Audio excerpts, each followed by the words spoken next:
الرحمن الرحيم وأنا داير فرح سمرة دارولو عدو تقنان أنا قدوميا دلنيرة بربارتي جول كسيتي وحن عاو تاريخ دو تاي سقالية طبعا بشي سديدات لبدا كن يلبي لبعتركي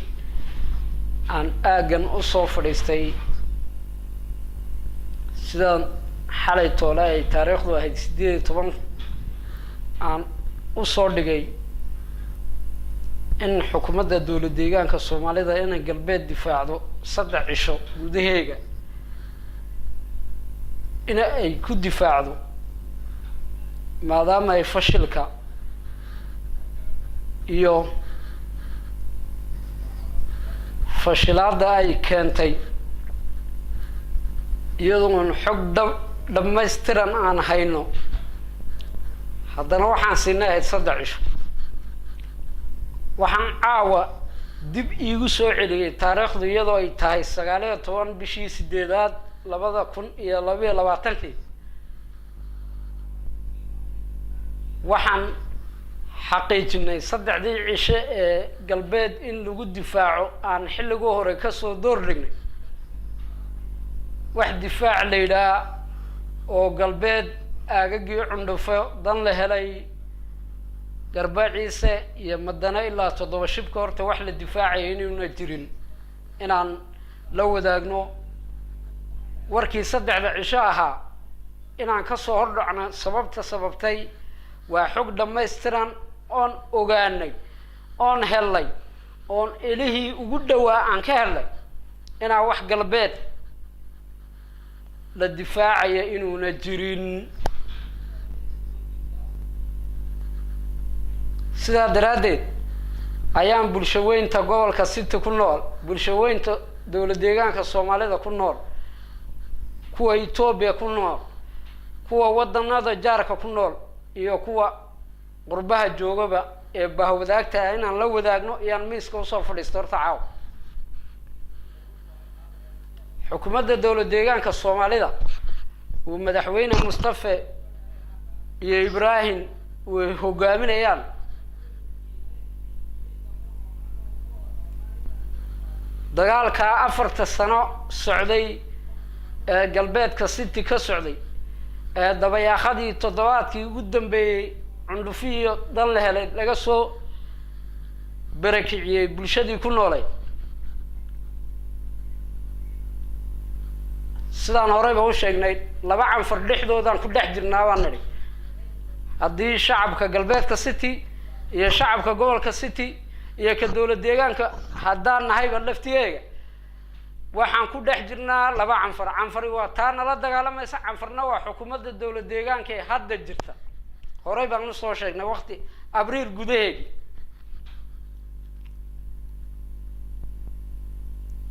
sanadkii ugu horeeyay haddaan ka taaban dhibaatada galbeed ka bilaabantay ciidaha gacmaha waaweyn ku leh waa xukuumadda dawlad deegaanka Soomaalidu madaxweyne Mustafa hogaaminayo ومبشر لبا كيه ودكتور حسين صدح كيه وتيم ككينيا ياكو دنا غار هانad kale inay galbeed ka furaan dagaalka waa laba shacabkii galbeedka City markuu isdifaacay ay ciidankii liyu booliska iyo maleeshiyaadkii difaac galeen anigoo isku xidhka bulshada iyo ciidanka ahaa culays bulshadu ay saarayso meel kasta dhibaatada ka jirta galbeedka City oo ciidankuna isqaad sameynay awgeed unbuuba ciidanka ay dagaalka ku galayeen amar ay xukuumadda dawlad deegaanka Soomaalida si toos ah inta ku bixisay ay dagaal galeen ma jirin saraakiishii ka howlgashay ee dagaalkii ugu horeeyay qalactu iyo ka dhacay garbacad ee degmada Gablalu sargaalkii ugu horeeyay ee dagaalka ka qayb qaatay ee ahaa Korneel Cabdilaahi Aadan ee ahaa samajaagi Sheekh Isaaq halkay ku sugan yihiin bal maanta isweydiiya dagaaladii ugu dambeeyay raggii hogaaminaya ee hore Korneel Kiribriyo كورنيل جوهري كورنيل عبد الله حاجي كوي قورعن هقاميني مقاسيها حقاي كسوغي waxaan caawani sheegaynaa 78 sargaal in ka badan ragii axyidi in la xidhay iyo in birikaase yihiin uu dagaalkii al-shabaab shalay markuu bilaabay howlgal loo diray mooyaane wixii ka horeeyo dhan wixii Soomaalinimo u damqanayo dhan inuu xaaji tuur iyo madaxweynaha dawlad deegaanku birikaase ka dhigaan nila wadaagayna galbeed in la difaacin taawa tusaale وهذا أبريل 16 مركي لدورنا يي أورك بي فدرالك حكومة الدولة ديغان كصوماليدو لوا جروبها جروبي وحوها آدم فرح يا أحمد شديو waxaa lagu kala tirtamayay taliska ugu sareeyo hogaaminta BBB-da waxaa ku guuleystay kooxdii Aadan Faaraxi kooxdii Mustafa in kastay galaan furinta hore hasaatee raali kamay noqon waxay bahwadaan noqdeen xukuumadda dawlad deegaanka Canfarta iyo xukuumadda Amxaarta waxa laga shaqeeyay in bahwadaag laga noqdo dawlad deegaanka Canfarta ciidamadii furinta joogay sida Madane beerta xaajiga qarraf iyo dan la helay waa laga soo saaray fiidiyoyadii hore aan hore u soo dhignay ayaan kaga soo sheekeynay marka aan dareenay in ciidamada aaga laga soo saarayo Canfarnayna soo gasho waa abriil gudaheega xogtii markaan ogaanay iyaan la wadaagnay bulshada Soomaaliyeed haday guurtida gobolka City tahay iyo haday madaxda gobolka City ka soo jeeda laftiga markii laga dhiidhiyay iyo haday mas'uuliyiinta kale ee Soomaaliyeed markay ka dhiidhiyeen yaa ciidankii dib loo celiyay shirqoolkii la watay waxa la soo dhameystiray khamiistii hore Colonel Daahir Kaamil Colonel Habane laftigii afkoogaad ka waraysan kartaa خاينما قرن بالوج الشعب كقلبات السيتي إيوه إذا كان ليو بوليس كا إيوه ميليشيات كبا قاب كي لقاسو ساري لها شعب كدن لها لي الشعب عنده فنا ولقاسو ساري وحودن كخايمي وحكومة الدولة ديغان كا ومدحوين مصطفى كوكا ياهي وإبراهيم لبكية إيوه قامن تيسا مامل كيسا دحي هيرقول إيوه مامل كيسا وصبا وحي خايمان شعب كقلبات السيتي شعب gobolka City iyo shacabka dawladda deegaanka Soomaalida iyo ciidanka liyu booliska iyo maleeshiyaadka way khaayimeen ilaa haddana khaayimaad buu sii wada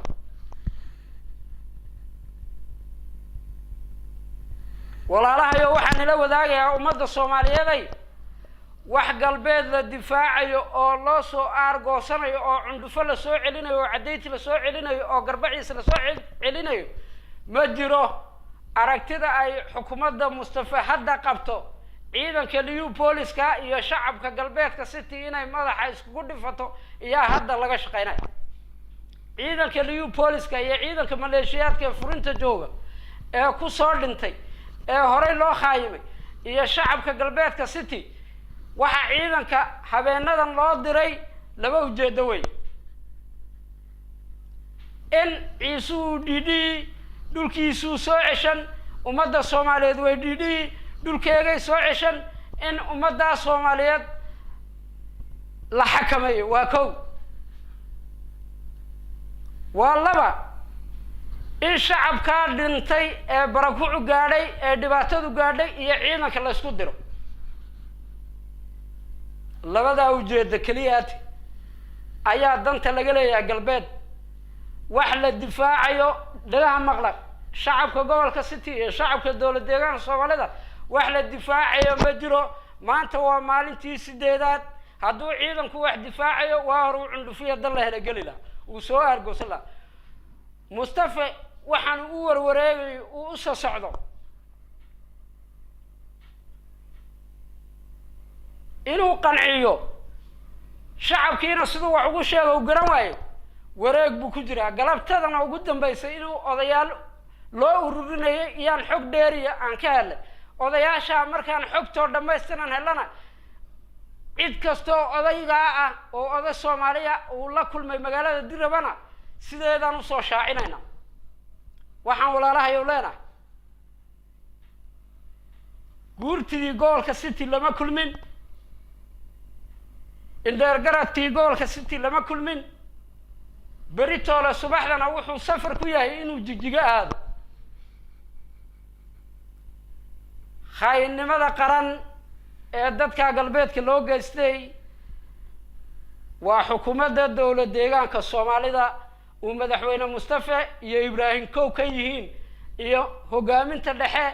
iyo hogaaminta hoosaba ay kow ka yihiin iyo ummadda khayntay oo ciidanka khayntay laba talaan leh shacabka Soomaaliyeed shacabka gobolka City waxaan leeyahay dhulkiina sidaad u soo ceshan lahaydeen tala kastoo lagu soo ceshan karo in la soo ceshado ciidanka liyu booliskana waxaan leeyahay sidaad horey ugu dhimateen in aad shacabka garab joogsataan oo mas'uuliyiintan khaay wadaniinta ee horeyba noo laysay ee shacabka laysay ee ciidanka laysay aanad dhagiyo jalaq oo wax shacabood xakameyn kartaan inuuna jirin oo shacabka ku garab siisaan oo wadankeena soo celisaan iyo nagula dardaarmay shacabka reer City-ow tala nin la u galgasho tulkiina u leerkaya dhalinyaray walaalahayo wadankeena inaan soo ceshano oo dadkii soo barakacay aan gargaarno waa waajibna wala saaran shacabka Soomaaliyeedna waa waajib saaran ciidanka liyu booliskana war xukuumad la maqlaa ma jirtee xukuumadda dawlad deegaanku way fashilantay shalay way fashilantay maanta way fashilantay haddana laftigiisa shacabka gobolka City inuu isku diro iyo magaalada Dirraba la dhex wareegaya waxaan iga dardaarana war wadankan dhixsano khaynu wadanimadan ilaa madaxda ugu sareysa ilaa ka ugu hoose waa nala khaayimay waxaana khaayimay ilaa hadda laftigooga is khaayimaya waxaan leeyahay walaalahayow oo iga dardaarana wadankii ahaan difaacano wadankan gurmano wax guurtidii gobolka City iyo madaxweynuhu kulmeenna ma jiro duqay dana gaar ahaaneed wato iyo magaalada Dirraba ku dhex wataa kuwaana xogtooda gadaal baan ka soo shaacin doonaa. Wassalaamu calaykum.